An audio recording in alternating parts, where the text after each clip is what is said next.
अस्सलाम वालेकुम, मैं हूं डॉक्टर रऊफ़ राना। मोटेलियम टैबलेट बहुत ज़्यादा प्रेस्क्राइब की जाती है। यह अमूमी तौर पर उल्टी, मतली, सर चकराना, हाजमे के मसाइल, इन मसाइल में अमूमी तौर पर प्रेस्क्राइब की जाती है। इसके अलावा ये क्या क्या किन किन मर्ज़ों में मुफीद है, ये आज की इस वीडियो में डिस्कस करेंगे। और मोटेलियम टैबलेट के साइड इफ़ेक्ट्स क्या हैं, इनके फ़वाइद क्या हैं और इसकी मुमकिना डोज़ क्या है, और इसके बहुत ज़्यादा इस्तेमाल से कौन कौन से मसाइल पैदा हो सकते हैं, ये तमाम चीज़ें भी आज की इस वीडियो में शामिल हैं। इसके साथ साथ चूँकि ये दवा उल्टी की कैफ़ियत, मतली की कैफ़ियत को कम करने के लिए इस्तेमाल की जाती है, तो ये किस तरीके से मतली की कैफ़ियत को ख़त्म करती है, ये भी आज की इस वीडियो में शामिल है। और कि उल्टी और मतली की कैफ़ियत डेवलप होती क्यों है, इसकी वजूहात क्या है, इसकी काज़िज़ क्या है, वो कौन सी वजूहात है जिसकी वजह से उल्टी आ जाती है, ये तमाम मालूमात आज की इस वीडियो में शामिल है।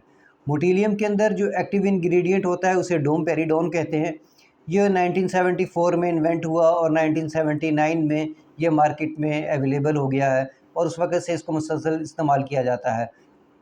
डोमपेरिडोन जो दिमाग के डोपामाइन सेल हैं, इस पर अफेक्ट करता है और ये जो मैदे की और आंतों की मोटेलिटी है, इसकी कंट्रैक्शन है या इसकी जो हरकत है, इसमें इजाफ़ा कर देता है। जैसे ही मैदे की और आंतों की हरकत में इजाफ़ा होता है, निज़ाम की हरकत में इजाफ़ा होता है, तो खाना तेज़ी से आगे की तरफ मूव करता है। सबसे पहले खाना मैदे के अंदर जाता है और मैदे के अंदर ये ज़्यादा देर पड़ा नहीं रहता, फ़ौरन आंतों की तरफ मूव करता है और आंतों से मूव करते हुए बड़ी आंत में करता है और जो हाज़मे का प्रोसेस है वो तेज़ हो जाता है, जिसकी वजह से जो मसाइल होते हैं वो नहीं होते। उल्टी आती इस वजह से है कि जब कोई भी हम खाना खाते हैं, कोई भी खुराक लेते हैं और वो मैदे के अंदर स्टक हो जाए, आगे की तरफ मूव ना करे। स्टक होने की बहुत सारी वजूहात हो सकती हैं। इसमें कुछ टेम्परेचर की वजूहात भी हो सकती हैं, इसमें इन्फेक्शन की वजूहात भी हो सकती हैं, लेकिन वजूहात यही होती कि खाना आगे को जा नहीं रहा होता और वो मैदे के अंदर स्टक हो जाता है और जिसके नतीजे में ये रिवर्सिबल मूवमेंट है वो शुरू हो जाती है, उल्टी मूवमेंट शुरू हो जाती है और खाना वापस खुराक की नाली से होता हुआ बाहर निकल जाता है और उल्टी या मतली की कैफियत हो जाती है।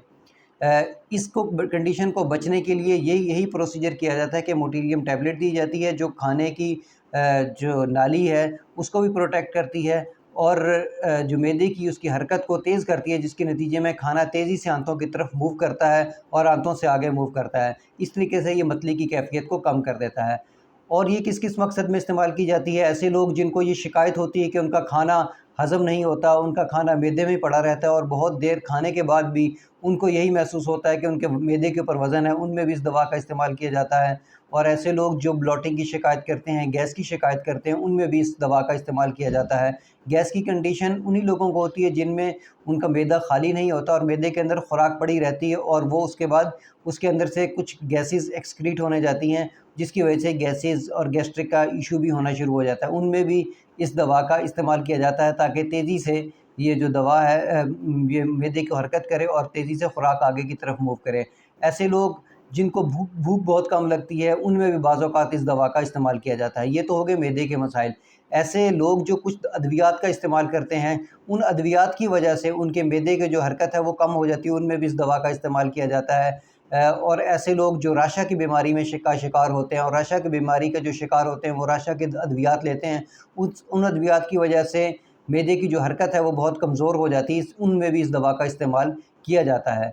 दुनिया में इसका इस्तेमाल दूध पिलाने वाली माँओं में भी किया जाता है। ऐसी ख़वातीन जिनका दूध कम आ रहा हो या ऐसी ख़वातीन जिन्होंने प्रीमैच्योर बेबी को जन्म दिया हो, उनमें भी इन दवा का इस्तेमाल किया जाता है ताकि जो मिल्क की प्रोडक्शन है वो ज़्यादा की जा सके। लेकिन बहुत सारे ये कम लोगों में इसका इस्तेमाल किया जाता है, कुछ कंट्री में इसका इस्तेमाल किया जाता है जैसे कि यूके वगैरह, लेकिन यूएसए में मिल्क एनहांसमेंट के लिए इस दवा का इस्तेमाल नहीं किया जाता। लेकिन ये इसका कुछ देर अगर मुसलसल इस्तेमाल किया जाए तो इससे दूध की जो पैदावार है ख़वातीन में वो ज़्यादा हो सकती है। अब हम बात करते हैं कि इसकी डोज़ के मुतालिक। ये 10 mg की गोली अवेलेबल होती है जो दिन में 3 दफ़ा इस्तेमाल की जाती है। बेहतर ये है कि ये खाने से 30 मिनट पहले इस्तेमाल की जाए। अगर ख़ुराक के बाद, खाने के बाद इस दवा का इस्तेमाल किया जाता है तो उसकी एब्ज़ॉर्प्शन कम हो जाती है, यानी कि उसकी काम करने की जो सलाहियत है वो कम हो जाती है, जज़ब करने की सलाहियत कम होती है, इस वजह से वो अपना असर कम से कम दिखाती है। अब हम बात करते हैं इसके साइड इफ़ेक्ट के बारे में। अमूमी तौर पर इसके कोई ज़्यादा साइड इफ़ेक्ट नहीं होते। आम तौर पर इसके साइड इफ़ेक्ट में सर का चकराना, सर दर्द होना, یہ کیفیت یا ڈرائی ماؤتھ جو ہے وہ کیفیت ہو سکتی ہے، منہ خشک ہو سکتا ہے، کچھ لوگوں کو بار بار بھوک لگنے کی بھی شکایت ہو سکتی ہے۔ یہ عمومی طور پر اس کے سائیڈ ایفیکٹ ہوتے ہیں، لیکن اگر اس دوا کا زیادہ استعمال کیا جائے تو کچھ سائیڈ ایفیکٹ دماغ پر بھی ظاہر ہوتے ہیں، جیسے اگر ہم بچوں میں اس کے سیرپ کا استعمال بہت زیادہ کر دیں تو ان میں فٹس وغیرہ کی کیفیت ڈیولپ ہو سکتی ہے، ان کے ہاتھ پاؤں مڑ سکتے ہیں۔ اس لیے 2 سال سے کم عمر بچوں میں اس دوا کا استعمال صرف اور صرف ڈاکٹر کی ہدایت کے مطابق ہی کرنا چاہیے، اور عمومی طور پر بھی چونکہ یہ اوور دا کاؤنٹر میڈیسن مل جاتی ہے اور اکثر لوگ الٹی اور متلی کے لیے اس دوا کا استعمال کرتے ہیں، اگر آپ خود سے اس دوا کا استعمال کر رہے ہیں تو 7 دن سے زیادہ اس دوا کا استعمال قطعاً نہ کریں۔ ہاں، ڈاکٹر کی ہدایت کے مطابق آپ اس کا استعمال زیادہ دیر تک بھی کر سکتے ہیں، لیکن اس کے دوا کے زیادہ دیر استعمال کرنے سے دماغ اور دل کے بھی جو مضر اثرات ہیں وہ ظاہر ہو سکتے ہیں۔ خواتین میں یا بعض اوقات مردوں میں بھی بریسٹ انلارجمنٹ کی جو کیفیت ہے وہ بھی دیکھی جا سکتی ہے اس دوا کے لمبے عرصے تک استعمال کرنے سے۔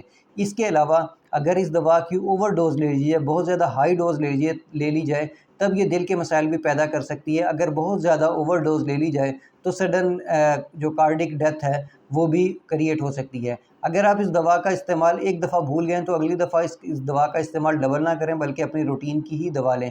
اس دوا کا استعمال دن میں 3 دفعہ کیا جا سکتا ہے، کچھ کنڈیشن کے اندر ڈاکٹر اس کا 2 دفعہ بھی استعمال کرتے ہیں، لیکن عمومی طور پر اس کا دوا کا استعمال ڈاکٹر کھانے سے پہلے 1 دفعہ یا ناشتے سے پہلے 1 دفعہ ہی، دن میں 1 دفعہ ہی دیتے ہیں۔ بہت زیادہ سویئر کنڈیشن کے اندر 2، 3 یا 4 دفعہ اس دوا کا استعمال کیا جاتا ہے، لیکن اس کے لیے ضروری ہے کہ اگر آپ لانگ ٹرم اس دوا کا استعمال کر رہے ہیں تو صرف اور صرف اپنے ڈاکٹر یا اپنے فارماسسٹ کی ہدایت کے مطابق ہی اس دوا کا استعمال لمبے عرصے تک کرنا چاہیے، ورنہ بغیر ڈاکٹر کی ہدایت کے مطابق اس دوا کا استعمال لمبے عرصے تک نہیں کیا جا سکتا۔ مجھے امید ہے کہ میری یہ معلومات آپ کے لیے فائدہ مند ہوگی۔